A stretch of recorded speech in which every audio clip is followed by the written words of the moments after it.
अस्सलाम वालेकुम नाज़रीन, हाईटेक न्यूज के खबरनामे में आपका खैर मकदम है। मैं हूं नेहा खान। नजर डालते हैं आज की अहम खबरों पर। हैदराबाद में Telangana minorities residential junior college and hostel buildings Asif Nagar boys 1 का इफ्तिताह 2 सितंबर को किया गया। तकरीब को दिलूरी लक्ष्मण कुमार, वजीर बराए अक़लियती बहबूद, schedule caste development department, tribal welfare department और महकमे माजूरी के सेंसस पावर के साथ अंजाम दिया गया। इफ्तिताही तकरीब में मेहमानों बशमूल AIMIM नामपली के MLA माजिद हुसैन और मोहम्मद फ़हीमुद्दीन कुरैशी वाइस चेयरमैन और Telangana minorities residential educational institution society ने बतौर मेहमान ख़ुसूसी शिरकत की। इस मौके पर मौजूद दीगर मोअज़्ज़िज़ीन में हैदराबाद डिस्ट्रिक्ट कलेक्टर हरी चंदना IAS और B शफीउल्लाह IFS सेक्रेटरी हुकूमत तेलंगाना बराए अक़लियती बहबूद मौजूद रहे। 2 ब्लॉक्स जिनमें एक जूनियर कॉलेज फॉर बॉयज़ और एक हॉस्टल शामिल हैं 8.5 करोड़ रुपए की लागत से तामीर किए गए हैं। रहमतुल्लाहि व बरकातुहू। अल्हम्दुलिल्लाह जो मजलिस इत्तेहादुल मुस्लिमीन की नुमाइंदगी पर और मजलिस इत्तेहादुल मुस्लिमीन की जिद्दोजहद पर 2022 में बैरिस्टर असदुद्दीन अवीसी साहब सदर कुल हिंद मजलिस इत्तेहादुल मुस्लिमीन की जानिब से जो foundation stone minority junior college for boys and girls बाज़ार घाट में जो रखा गया था और जिसकी आज जिसकी कंस्ट्रक्शन पूरा मुकम्मल हो गया, ऑलमोस्ट करीबन 1 साल हुआ था। अल्हम्दुलिल्लाह आज उसका इफ्तिताह ऑनरेबल मिनिस्टर ऑफ माइनॉरिटीज़ ने किया।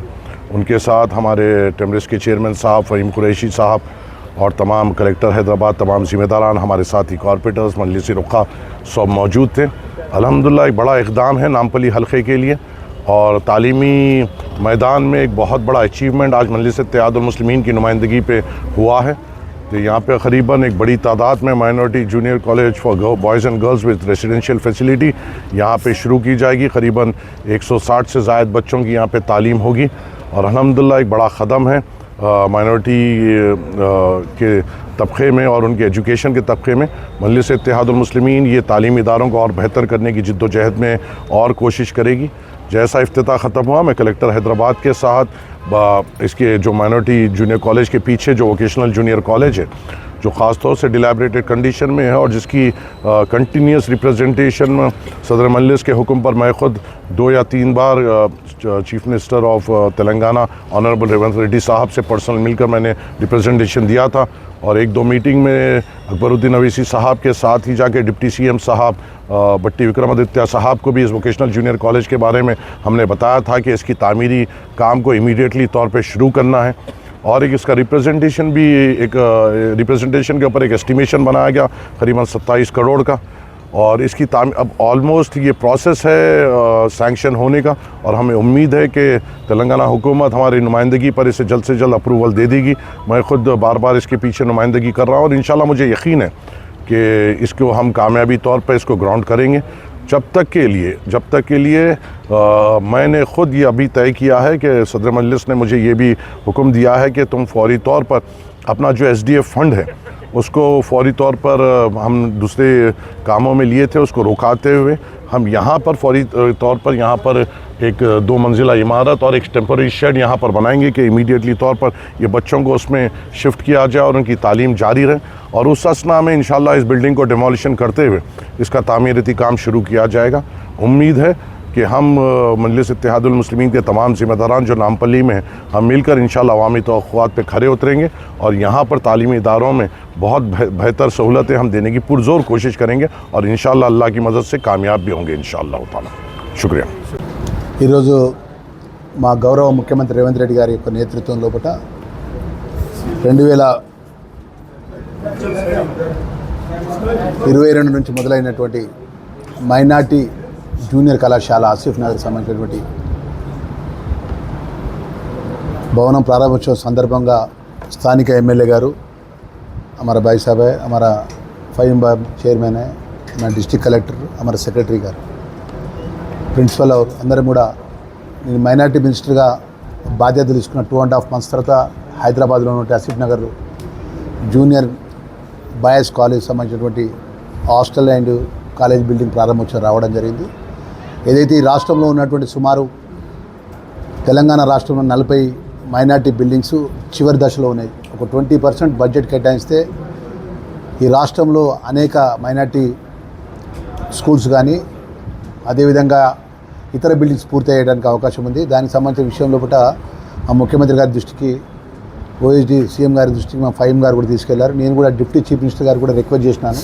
నేను మా సెక్రటరీ షఫీల్లా గారు, సార్ ఏదైతే ఈ రాష్ట్రంలో ఉన్నటువంటి మైనార్టీలకు సంబంధించిన విషయం లోపల ఆ పిల్లల యొక్క చదువుకు సంబంధించిన బిల్డింగ్స్ అన్నీ కూడా 80% పూర్తయినాయి. ఇంకో 20% బడ్జెట్ రిలీజ్ చేసినట్టయితే ఒక 40 కోట్ల రూపాయలు రిలీజ్ చేసినట్టు కంప్లీట్ అవుతాయని చెప్పేసి డిప్యూటీ చీఫ్ మినిస్టర్ గారు, నేను మైనార్టీ వెల్ఫేర్ సెక్రటరీ షఫీల్లా గారు ఇద్దరం రిక్వెస్ట్ చేయడం జరిగింది. అదేవిధంగా మా ఫహీం ఖురేషి గారు కూడా ఓఎస్డీ శేషాద్రి గారితో సీఎం గారి ముందు కూడా చెప్పడం జరిగింది. ఈ రాష్ట్రంలో మైనార్టీలకు సంబంధించిన సంక్షేమ విషయంలో కానీ, మైనార్టీ పిల్లల చదువు విషయంలో కానీ గౌరవ ముఖ్యమంత్రి రేవంత్ రెడ్డి గారు ప్రత్యేకంగా ఈ చదువు అనేది ఒక సర్వీస్, అంటే పిల్లలకు మంచి ఎడ్యుకేషన్ ఇచ్చినట్టయితే వాళ్ళ భవిష్యత్తు ముందుకెళ్తాయనే విషయంలో పట్ల మైనార్టీ కానీ, ఎస్సీ గురుకులాస్ కానీ, ఎస్టీ గురుకులాస్ కానీ, ట్రైబల్ గురుకులాస్ కానీ ఆ కన్సర్న్ మంత్రిగా నేను రిక్వెస్ట్ చేసేది ఏంటంటే, ఏ రాష్ట్రంలో ఇప్పటివరకు గత 10 సంవత్సరాల నుంచి రాజ్యంలో ఉన్నటువంటి గత ప్రభుత్వంలో ముఖ్యమంత్రి ఉన్నటువంటి అప్పుడున్న కేసీఆర్ గారు కానీ అప్పుడు మంత్రులు కానీ ఎవరు కూడా పిల్లలకు సంబంధించిన ఎడ్యుకేషన్ విషయంలో కూడా ఇంత గొప్పగా ఈ గౌరవ ముఖ్యమంత్రి రేవంత్ రెడ్డి గారు ఆలోచన చేసే విధంగా ఎవరు కూడా ఆలోచన చేయట్లేదు. ఈరోజు ఈ రాష్ట్రంలో ఉన్నటువంటి 33 జిల్లాలో యంగ్ ఇండియా అనే ఒక కాన్సెప్ట్తో all gurukuls, SC ST minority gurukuls సంబంధించిన పిల్లలంతా కూడా సుమారు 2 నుంచి 3 వేల మంది స్టూడెంట్స్ ఒకటే ఇన్స్టిట్యూషన్ చదువుకునే విధంగా యంగ్ ఇండియా తరఫున 200 కోట్ల రూపాయలు, అంటే 200 crores దోస్ ఆఫ్ కరోడ్, 200 కోట్ల రూపాయలతోని ఒక్కొక్క నియోజకవర్గం లోపల, అంటే ఒక్కొక్క కాన్స్టిట్యూన్స్ లోపల 25 ఎకరాల విస్తీర్ణత లోపల ఒక కార్పొరేట్ లెవెల్లో, అంటే దేశంలో గొప్పగా కార్పొరేట్ స్కూల్స్ ఏ విధంగా ఉంటాయో ఆ విధంగా ఎస్సీ గురుకుల, ఎస్టీ గురుకుల, మైనార్టీ గురుకులకు సంబంధించిన పిల్లలంతా కూడా ఫస్ట్ క్లాస్ నుంచి అప్ టు ఇంటర్మీడియట్ డిగ్రీ వరకు కూడా పెద్ద ఎత్తున చదువుకునే విధంగా ఒక మంచి ఆలోచనతో యంగ్ ఇండియా అని ఒక కాన్సెప్ట్తో ముఖ్యమంత్రి గారు ముందుకు పోతున్నారు. దానిలో భాగంగా ఈరోజు ఈ రాష్ట్రంలో సుమారు 119 సెగ్మెంట్ లోపల 45 అసెంబ్లీ సెగ్మెంట్లో టెండర్స్ కూడా పూర్తి అయ్యడం జరిగింది. పనులు కూడా ప్రారంభోత్సవానికి సిద్ధంగా, అంటే శంకుస్థాపనకు సిద్ధంగా ఉన్నాయి. అంటే ఈ ఆలోచన ఏంటంటే ఎడ్యుకేషన్ పరంగా ఉన్నటువంటి విషయం లోపల మన ఉస్మానియా యూనివర్సిటీకి సంబంధించిన 50 సంవత్సరాలకి వెళ్ళి ఉస్మానియా యూనివర్సిటీ అభివృద్ధి విషయం లోపల ఎవరు ముందుకు పోలేదు. గౌరవ ముఖ్యమంత్రి గారు ఉస్మానియా యూనివర్సిటీకి సంబంధించినటువంటి పిల్లల భవిష్యత్తు కోసం అక్కడ చదువుకున్నటువంటి పీజీ కానీ ఇంకా మాస్టర్స్ చదువుకున్న స్టూడెంట్స్కు సంబంధించిన భవిష్యత్తు విషయం లోపల 10 సంవత్సరాలకి వెళ్ళి ప్రభుత్వంలో ముఖ్యమంత్రి గారంటైనా యూనివర్సిటీలో కాలు పెట్టని భయపడ్డాడు. ఉస్మానియా యూనివర్సిటీ స్టూడెంట్స్ అంతా కూడా ఆ రోజు తెలంగాణ ఉద్యమంలో కూడా ప్రాణం వాళ్ళ యొక్క జీవితాన్ని త్యాగం చేసినటువంటి ఆ ఉస్మానియా గడ్డపై సుమారు 1000 కోట్ల రూపాయలు ఉస్మానియా యూనివర్సిటీకి ప్రత్యేకంగా నిధులు ఇష్టానికి సిద్ధంగా ఉన్నా అని చెప్పి స్వయాన రాష్ట్ర ముఖ్యమంత్రి గారు ఈ రాష్ట్రంలో ఉన్నటువంటి యావత్ చదువుకునే యువతకు ఒక మెసేజ్ పంపించినాడు. ప్రపంచంలో గొప్పగా యూనివర్సిటీకి డెవలప్ చేస్తా అని చెప్పేసి ముఖ్యమంత్రి గారు ఆ సందర్భంగా చెప్పినట్టు అంశాన్ని ఈరోజు మా మైనార్టీ జూనియర్ కళాశాల ప్రారంభోత్సవానికి ఇక్కడ ఉన్నటువంటి మా ఎమ్మెల్యే గారు కానీ, ఇక్కడ ఉన్నటువంటి మా ఖురేష్ గారు కానీ, సెక్రటరీ గారు, కలెక్టర్ గారికి, మా మైనార్టీ సోదరులందరికీ కూడా మేమందరం కూడా ప్రభుత్వం కూడా ముఖ్యమంత్రి మీ యొక్క ఎడ్యుకేషన్కు అండగా ఉంటామనే విషయాన్ని మంత్రిగా నేను తెలియజేస్తూ అందరికీ థ్యాంక్ యూ వెరీ మచ్ అండి.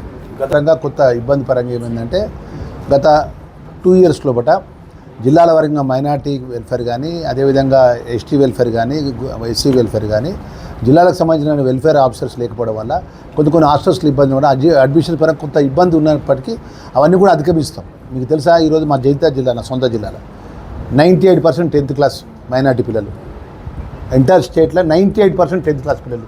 ఎట్లా 98% స్టూడెంట్స్ ఏ విధంగా చదువుకోవాలి? ఇక్కడ మైనార్టీ గురుకులలో స్కూల్ బోధన చేసినప్పుడు ఎవరైతే టీచర్స్ ఉంటారో, ఎవరైతే సార్లు ఉంటారో మా పిల్లల్లాగా చదువు చెప్పినారు కాబట్టి 10th క్లాస్ 98% వచ్చింది. ఆ విధంగా ఈ రాష్ట్రంలో ఉన్నటువంటి అన్ని గురుకుల స్కూల్స్లలో, మైనార్టీ స్కూల్స్లలో యాజ్ ఎ మినిస్టర్గా నేను కానీ, మా ఖురేష్ భాయ్ గారు కానీ, మా సెక్రటరీ గారు కానీ, ఆ జిల్లాకు ఏ జిల్లాలో ఆ జిల్లా కలెక్టర్ గారు ప్రత్యేకంగా దృష్టి పెడుతున్నాం. చదువుకు సంబంధించిన విషయంలో కానీ, హెల్త్కి సంబంధించిన విషయంలో కానీ, ఫుడ్కి సంబంధించిన విషయంలో కూడా. ఈరోజు గత ప్రభుత్వం ఎన్నడన్నా డైట్కి సంబంధించినటువంటి డబ్బులు పెంచాలి, కాస్మెటిక్స్ ఛార్జెస్ పెంచాలని నేను ఏ ప్రభుత్వం ఆలోచన చేసినదా? ఇలా మేము ప్రభుత్వ పరంగా ముఖ్యమంత్రి గారు, డిప్యూటీ చీఫ్ మినిస్టర్ గారు ఆర్థికంగా ఎంత ఒత్తిడున్న ఎడ్యుకేషన్ పరంగా మైనార్టీ గురుకులకు సంబంధించినటువంటి పిల్లలకు డైట్ ఛార్జీలు పెంచడం జరిగింది, కాస్మెటిక్ ఛార్జీలు పెంచడం జరిగింది. అడ్మిషన్ పరంగా ఏదైతే కొంచెం ల్యాబ్స్ ఉన్నాయో అయితే మినిస్టర్గా నేను 2 నెలలు ఛార్జ్ తీసుకొని అవన్నీ కూడా సరి చేస్తాం.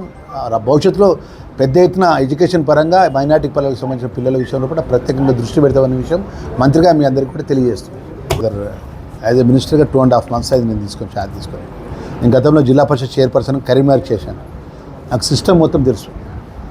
యాక్చువల్లీ ప్రాబ్లమ్స్ ఎక్కడైతే ఉన్నాయంటే అక్కడ ఉన్నటువంటి వెజిటేబుల్స్ కానీ అక్కడ ఉన్నటువంటి ఏదైతే పప్పులు కానీ ఏమైనా సరుకులు తీసుకొస్తారో స్టోరేజ్ చేసి పెడతారు. తర్వాత వంట ఏంటంటే అల్యూమినియం దాంట్లో వంట చేస్తున్నారు. ఆ అల్యూమినియం దాంట్లో వంట చేయడం వల్ల 11:30కి వంట చేస్తారు, 1:30కి లంచ్ స్టార్ట్ అవుతుంది.